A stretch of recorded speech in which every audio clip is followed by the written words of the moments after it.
Bienvenidos a nuevamente esta coproducción de la Universidad Católica de Santa Fe y la Arquidiócesis de Santa Fe de la Veracruz. Y esta semana nos acompañan por un lado la directora de posgrado de la Universidad Católica de Santa Fe, Anabel Gaitán. Con ella estuvimos hablando acerca de microcredenciales, que es lo nuevo que se viene en estudios de posgrado, además de toda la oferta de este nivel en la Universidad Católica de Santa Fe. Por otro lado, también estuvimos conversando con José María Rodríguez Olaizola, estuvo visitando la ciudad de Santa Fe, este autor español, así que tuvimos el privilegio de poder compartir con él unos minutos de su estadía en nuestra ciudad. Presentados los temas, vamos a las notas.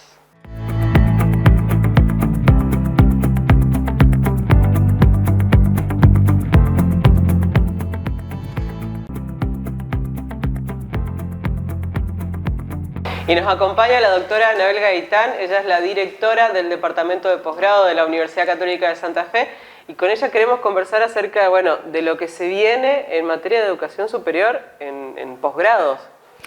Está cambiando todo el tiempo, Anabel. Todo el tiempo, muchísimo. Lo más importante es que las personas estamos permanentemente necesitando continuar nuestra formación. No hay un punto de cierre o de finalización. No nos van a como dejar lo hubo en algún momento. No lo hay, no se puede. Vamos a tener que seguir estudiando. Pero la verdad es que también el mundo en el que vivimos, las obligaciones que tenemos, la velocidad con la que se genera nueva información o nuevos conocimientos o hay cambios, tampoco nos permite involucrarnos permanentemente en programas de formación tradicional de posgrado, como puede ser una especialización, una maestría o un doctorado. Que insumen mucho tiempo, mucha dedicación, son programas largos, entre 1 y 3 años, pero eso hoy es mucho para la gente que necesita un aprendizaje rápido para una transferencia a veces inmediata y concreta. Si bien nosotros sabemos que la formación de posgrado no genera incumbencias laborales, sino que te cualifica profesionalmente, hay demandas del ámbito laboral en el que la formación de grado es insuficiente, llamémosle insuficiente. ¿Por qué? Porque no estaba previsto o porque no pertenece a lo que es la formación de base que te da el grado para una futura profesión. Entonces, ahí nos encontramos con que, ¿qué salimos a ofrecerle a estas personas? Que a lo mejor ya vinieron, ya pasaron por nuestra universidad, ya hicieron una maestría o hicieron un doctorado o hicieron una especialización y aún así tienen que continuar estudiando. Claro. Entonces, esto que no es una realidad exclusiva de nuestra universidad, sino que es una realidad propia de la educación superior en el mundo, es la necesidad de trabajar con un programa de educación continua de posgrado. Y ahí es donde entonces ahora la universidad ha empezado a trabajar fuertemente en un programa que trata de atender estas necesidades, ¿no es cierto? La formación continua, más concreta, más concisa, más inmediata. Y justamente con una oferta bastante variada en diferentes campos de estos que son las microcredenciales. Exactamente. Bueno, una característica propia de nuestra universidad es que tenemos una unidad académica de posgrado, es decir, nosotros tenemos una unidad académica que concentra la formación de posgrado de todas las disciplinas. Esto nos permite un trabajo mancomunado con cada una de las facultades, en lo que sea, desde la identificación de la demanda, el acercamiento al público objetivo, llamémosle, porque son nuestros propios graduados, pero también es la comunidad inmediata que a veces no pasó por nuestras aulas en el grado y sin embargo viene a nosotros para una formación de posgrado. Entonces, en esa tarea colaborativa que hacemos con las unidades académicas, empezamos a detectar un conjunto de conocimientos o de habilidades que hoy los profesionales necesitan aprender. Y ahí surge entonces la propuesta de la educación continua a través de microcredenciales de posgrado. ¿Es necesario tener ya un estudio de posgrado para acceder a estas microcredenciales? Bueno, en nuestro caso sí, porque las generamos desde el departamento de posgrado. No siempre pasa esto, una microcredencial no necesariamente es de posgrado. En nuestro caso la propuesta es que sean para graduados universitarios. Para graduados hasta grado, no es necesario el posgrado. No es necesario el posgrado. Las microcredenciales son de posgrado porque le dan una certificación a una persona que ya tiene estudios de base. ¿Cuál es la característica fundamental? Porque también nosotros estamos este es un concepto en desarrollo en el mundo de la educación superior y estamos todos terminando de definir y aprender hacia dónde queremos ir con las microcredenciales. A diferencia de una diplomatura, un curso tradicional, que estaban enfocados en los contenidos. Decíamos, bueno, vamos a desarrollar este programa de contenidos y sobre esto se organiza un curso, una diplomatura. En las microcredenciales, lo primero que nosotros vamos a desarrollar es el conjunto de habilidades que queremos certificar. Bien. Entonces, una vez que definimos las habilidades a certificar, recién ahí empezamos a ver cuál es el programa que va a acompañar ese proceso formativo de habilidades. Por eso la microcredencial tiene más peso y más valor en aquello que certifica como resultado de aprendizaje. Claro. Aquello que la persona aprendió. Y una característica súper interesante de las microcredenciales es que están asociadas a las insignias digitales. Las insignias digitales son certificaciones asociadas a blockchain que permiten incluirle en el código una cierta cantidad de datos que pueden ser perfectamente chequeables en cualquier lugar del mundo, recuperables, chequeables, y además no se pueden alterar. Esa es otra característica fundamental. Entonces, cualquier persona que tiene una microcredencial con insignia digital, hoy puede certificar esos aprendizajes en cualquier lugar del mundo, o en cualquier empresa, o en cualquier organización, porque son transparentes. Eso es lo más importante de la certificación que acompaña a la microcredencial. Estas capacitaciones, estas formaciones, ¿se hacen de manera presencial, virtual, híbrida? En todas las formas. En todas las formas, porque como te decía, trabajamos colaborativamente y cada unidad académica, cada facultad y cada perfil disciplinar tiene sus propias características. Por ejemplo, estamos trabajando con la Facultad de Arquitectura, la certificación de algunas habilidades muy operativas, muy proyectuales, y en ese caso se trabaja con cuestiones de presencia física, corpórea. ¿Por qué? Porque ahí hay que poner el cuerpo en la acción concreta de algo. Y tenemos otras en donde se trabaja en modalidad híbrida o donde se trabaja en modalidad totalmente remota. Para nosotros también es importante, estamos haciendo un retrabajo del concepto de presencialidad. Nosotros nos estamos tratando de adherir un poco al concepto de que estamos presentes en la medida en que hay una interacción y está sucediendo una comunicación en ese momento, ¿no? Hay una frase muy conocida que dice, la presencia es donde está sucediendo, es estar donde está sucediendo la comunicación. Y bueno, eso para nosotros es también parte de lo que nos está llevando a pensar y a redefinir todas las nuevas propuestas de educación continua de posgrado. Justamente durante la pandemia y un poquito después estuviste también a cargo del Sistema Institucional de Educación a Distancia. Fue todo el desafío de armar lo que se había planificado en un periodo de tiempo muy cómodo a 2-3 semanas. Nada, no existió. Nada. ¿Qué podemos recuperar de esa experiencia? ¿O qué estamos recuperando de esa experiencia? Muchísimo. Como comunidad universitaria, yo creo que lo primero que recuperamos fue el habernos sentido comunidad, o sea, el haber vivido todos trabajando para lo mismo, para llegar a un objetivo que eran nuestros estudiantes en esa coyuntura en la que nos vimos como humanidad. Entonces, el saber que todos estuvimos al pie del cañón trabajando para eso es hoy una de las, digamos, de las mayores satisfacciones que nos quedaron como institución. Y bueno, después de eso empezar a decantar, bueno, ¿qué aprendemos más allá de las emociones y más allá de las cuestiones humanas?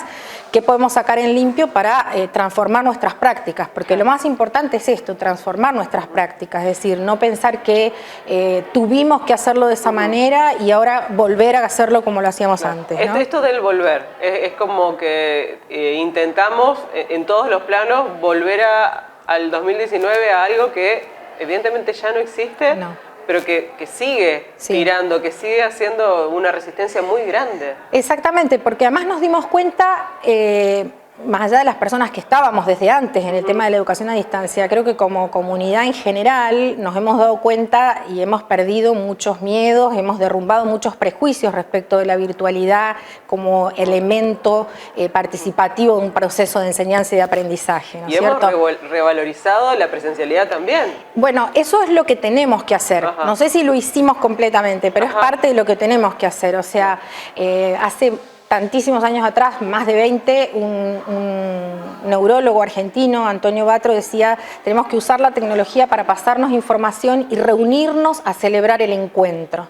Yo creo que eso hoy tiene más valor que en aquel momento que él lo decía, ¿no? Es decir, si nosotros vamos a celebrar un encuentro con estudiantes en un aula física de una universidad, sea esta o cualquiera, tenemos que resignificar por qué se va a dar ese encuentro. Claro. ¿Qué es lo que nos vamos a llevar cada uno de nosotros de ese encuentro? ¿Qué compartimos? ¿Qué vivencias tuvimos? ¿Qué hicimos? ¿Cómo lo celebramos ese encuentro? Porque si es simplemente volver a encontrarnos en las aulas para seguir pasándonos información como se hacía hace 100 años atrás, me parece que ahí estaríamos deshonrando de alguna manera esta experiencia de vida que nos tocó vivir y que nos permitió en algún punto sacar algo, no digo positivo, pero sí un aprendizaje. Un aprendizaje, algo. En otro sentido también, dentro del departamento de posgrado se están abriendo algunas ofertas que tienen que ver con maestrías. Exactamente, en este caso, ¿no? Exactamente, porque como dije, todo graduado, una primera formación de posgrado completa, tradicional, necesita y busca. Y en ese sentido seguimos trabajando con todas las facultades en la búsqueda de esas posibilidades y con mucha alegría en nuestros 60 años como institución es la primera vez que podemos tener una carrera de posgrado acreditada por CONEAU para ser desarrollada en una de nuestras sedes y en una de nuestras sedes más queridas por histórica, por haber sido de las primeras a las que nos abrimos, que es la sede Santos Mártires de la ciudad de Posadas, donde vamos a ir ahora con la maestría en proyecto arquitectónico y urbano, que es un proyecto que lo trabajamos con mucho cariño, junto con la Facultad de Arquitectura, con equipos docentes de Santa Fe, equipos docentes de Posadas, y la verdad es que creemos que va a ser un proyecto muy bueno. Realmente muchísimos arquitectos de la Universidad Católica de Santa Fe en Misiones desarrollando sus tareas, así que seguramente y ávidos de este tipo de formación. Totalmente, totalmente. La verdad es que ellos están con muchas expectativas respecto de esta primera carrera de posgrado y nosotros también, y también estamos a la espera de que nuestra tarea para con la CONEAU siga prosperando y siga teniendo sus frutos, porque tenemos otros proyectos que están también a punto de ser resueltos también para nuestras otras sedes y en otras áreas disciplinares que también siempre nos están pidiendo, ¿no? Bueno, el trabajo no para, sea en la modalidad tradicional o buscando nuevos caminos a través de las microcredenciales. Ahí estamos trabajando, que eso es lo que nos reúne acá en la universidad, trabajar por la educación superior, y lo hacemos con mucho gusto. Bueno, muchísimas gracias. Gracias a vos.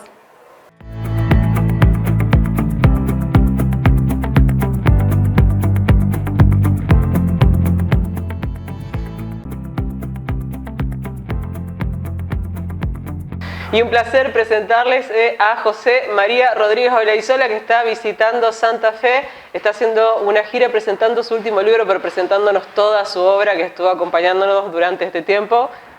Padre José María, un gusto tenerlo aquí. El gusto es mío, de verdad. No queremos parecer fans desesperados, pero la verdad que es una emoción muchísima. Hace un año, hoy pensábamos con la gente que estuvimos organizando esto, que hace un año nos enterábamos por Twitter que pensaba venir a Argentina y nació esta idea de traerlo a Santa Fe también. Qué bueno, pues me alegro muchísimo de que al final lo hayamos podido concretar, porque no es mi primera vez en Argentina, pero sí es la primera en Santa Fe y estoy encantado. Bien, bueno, ya prometimos algunos divertimentos más, pero queremos hablar con usted. A ver, lo conocemos sobre todo por su obra en los libros, pero es muy atrayente lo que hace en redes sociales y lo que hace a través de las aplicaciones. Esto de realmente aterrizar el Evangelio a la vida cotidiana. Lo intento, la verdad que lo intento, y me alegra que lo describas así, porque justo es lo que... O sea, yo hace tiempo entendí que las redes sociales son Internet, bueno, y otros medios, los libros también, ¿no? Pero desde luego los medios un poco más nuevos ofrecen esta posibilidad de tender muchos puentes entre la vida cotidiana y lo que creemos. Entonces, aprender a traducirlo, buscar un poco, establecer relaciones.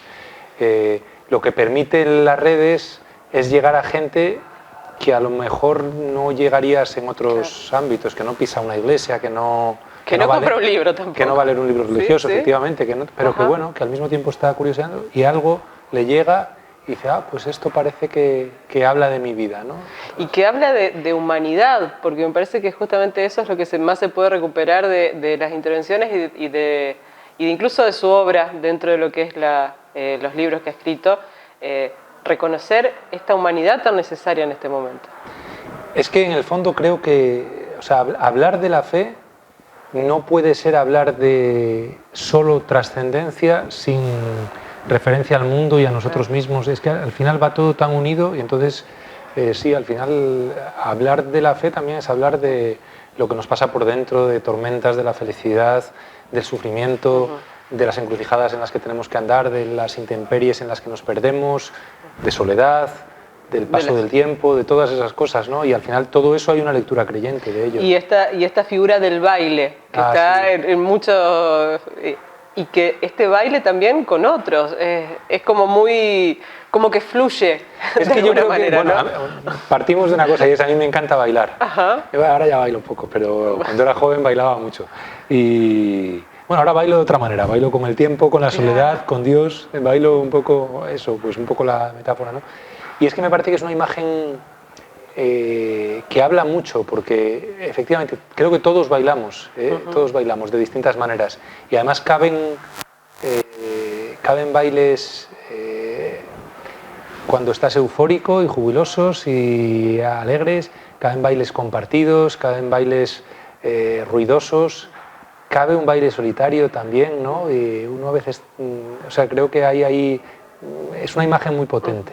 Muy potente. Y justamente esto de la soledad. Hablábamos fuera de cámara de la experiencia de la pandemia, pero también de una experiencia anterior en la cual todo este mercado de solos, ¿sí? Gente que vive sola, gente que independiente y que en realidad estos tipos de soledades elegidas por un lado, pero en otro lado sufridas, con momentos, con tiempos también, ¿no? Y una experiencia compartida y universal. Sí, sí. O sea, yo creo que primero soledad hay en todas las vidas, la hay. A veces es querida o, bueno, buscada incluso, ¿no? Y sana. O sea, que hay un punto de soledad que es muy, muy fecundo también. Claro. Pero hay una soledad mordiente que no queremos y que esa duele más y con esa es más difícil bailar. Y luego también, en relación con esto de las nuevas soledades, yo creo que ahí estamos en un mundo en el cual se están difuminando un poco algunos vínculos, algunos lazos, a veces ahí a mí lo que me da miedo es el decir, bueno, hay soledades que ahora a la gente le entusiasman, pero que envuelven un fracaso futuro muy fuerte. O sea, que hay gente que ahora se siente muy autónoma, que está muy bien no tener vínculos sólidos porque hay una sensación de que el compromiso pues son ataduras y entonces en cambio pues puedo tener una autonomía que me permite ir picoteando en otras vidas, pero me retiro a mi soledad cuando quiero y tal. Pero al final detrás de eso está el que hay una renuncia a construir proyectos compartidos y eso en el fondo aboca a una soledad futura cuando quieres la estabilidad lo que deberías haber construido no está hecha la base. Yo creo que algo de eso hay. Y en esta falsa seguridad que tenemos también de que creemos que podemos vivir para siempre y podemos vivir todas las vidas. Sí, no hay imposibles. Bueno, es que esa es otra de las promesas contemporáneas que enmascaran un engaño, ¿no? Que el vivir sin límites, el poder vivirlo todo, el poder probarlo todo, el querer recorrer todos los caminos, que es un engaño, porque en el fondo yo creo que la verdad que vamos descubriendo con nuestras vidas es solo tenemos una vida, no podemos vivir todos los proyectos, no podemos recorrer todos los caminos y vamos construyendo algo. Lo que pasa es que hay una etapa de la vida en la que sí puedes jugar a esto. Y la trampa es que a veces se alarga, ¿no? Esta etapa de las elecciones múltiples. Luego voy a hablar de esto también. Bien, bueno, es la promesa de que vamos a hablar también de eso. Este último libro, cuando llegas, ¿qué vamos a estar encontrándonos? Bueno, cuando llegas en el fondo es una recopilación de los poemas. Es la parte poética de lo que yo voy haciendo, que en redes, por ejemplo, es de las cosas que más acogida tiene, ¿no? Yo siempre digo que yo empecé a escribir, es que ni siquiera sé si llamarlo poemas, pues es una mezcla de poema, canción, oración, desahogo, pero con ese formato de poema a veces y que tienen la ventaja de la brevedad, del tomar pues a veces un tema básico, pues la soledad o el luchar contra algo o la sensación de agobio o también cosas positivas, la conquista de la libertad o el encuentro o la amistad o distintas cosas. Entonces yo defino estos poemas como bailes y batallas, ¿no? Y mi experiencia es que, o sea, nacen muchas veces de mi propia experiencia y nacen de mi estado de ánimo o de mi lectura de las cosas que pasan o lo que sea, pero me encuentro con el eco de muchísimas personas que dicen, parece que hablas de mí. Claro. Y entonces, bueno, lo que quiere decir en el fondo no es que yo tenga una intuición muy grande, sino que que en temas básicos todos somos muy parecidos, ¿no? Digamos, hay ciertos estamos temas, atravesados. ciertos temas que son universales, ¿no? Y Claro. entonces lo que, cuando llegas es una recopilación de todo lo que he escrito en esta línea en los últimos 15 años, ¿no? Entonces en ese sentido es como toda una historia tremenda, ¿sí? Claro, es como una revisión, una autobiografía en poesía. Pues es probablemente, sí. Mira, en una recensión que hicieron del libro, no me acuerdo en qué revista era, pero decían, es el más autobiográfico de los libros de Olaizola. Y probablemente es verdad. O sea, es el más... Sí, porque es cierto, ¿no? O sea, en el fondo van siendo un relato o un retrato también interior de muchas cosas. Y seguramente también tiene que ver con esto que también te definís de un lector voraz. Sí. Y de ir recogiendo, y bueno, también sabemos que mucho te gusta el cine, muchas referencias a eso también. Sí. Una síntesis muy personal de todas estas experiencias. Bueno, es que yo creo que siempre digo, ¿no?, que el diálogo con la cultura no es solamente que nosotros, ahora hablo como sacerdote, como evangelizador, cuando decimos el diálogo con la cultura no es tenemos que ir a hablar con la cultura para decirle a la cultura cómo tiene que ser cristiana, sino que tenemos que escuchar mucho. O sea, el diálogo con la cultura es también beber de aquí, de aquí, de aquí, y por ejemplo los artistas, los creadores, los escritores, los directores de cine, los guionistas, tal, o sea, en su manera de contar historias, muchas veces te dan intuiciones donde dices, aquí hay mucha verdad, entonces hay que escuchar, o leer, o absorber mucho de esto, ¿no? Entonces yo sí, soy voraz en ese sentido. Y el acento en esa mirada creyente, que puede descubrir justamente esas semillas de evangelio en cuestiones que pareciera que no. Claro, a mí me encanta, por ejemplo, cuando dicen, vamos a hacer un ciclo de cine católico, y entonces te ponen todas las películas que hablan sobre la vida de santos, sobre no sé qué, y digo, bueno, bien, esto es verdad que es cine explícitamente católico, pero a mí me encanta pensar, no, vamos a ver lo que hay católico en el cine de Clint Eastwood, en una película aparentemente nada explícitamente religiosa, y sin embargo que te presenta una figura cristológica si sabes verla, todo este tipo de cosas, ¿no? Entonces, sí. Claro, recuperar todo eso. En un momento en que pareciera que todo fuera duda, ¿hay lugares de certeza? ¿Se puede encontrar lugares de certeza? Sí, es que yo creo que en el fondo, mira, es otro baile. La fe es el baile de la duda con la certeza, las dos cosas. O sea, no es que haya espacios de duda y luego espacios de certeza. En el fondo, toda historia de fe es una historia en la que en algunos momentos hay certezas o certidumbres y en otros hay mucha duda. Pero, por ejemplo, yo creo que hay muchas certezas que las encuentras en la fe de los otros. O sea, yo hay momentos de noche oscura donde lo que me sostiene es la fe de otros, y su testimonio y su vida y tal, y eso se convierte en una fuente... Para mí la escritura es una fuente de certeza.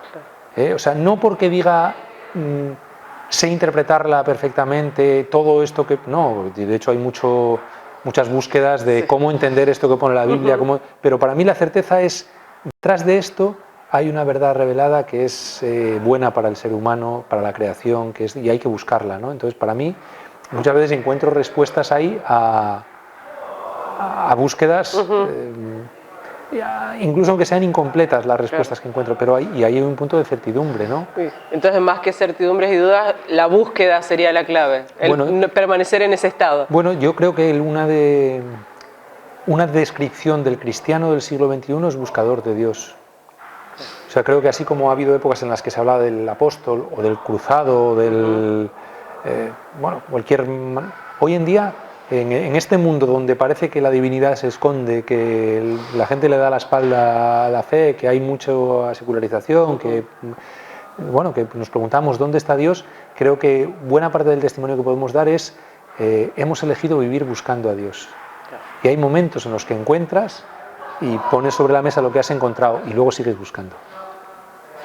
Bueno, ya se nos viene la conferencia de la Universidad Católica, así que vamos a dejarlo. Muchísimas gracias por habernos acompañado. Y bueno, la próxima vez con un poquito más de tiempo vamos a robarlo. El que tengamos, siempre encantado de compartirlo. Muchas gracias. Gracias.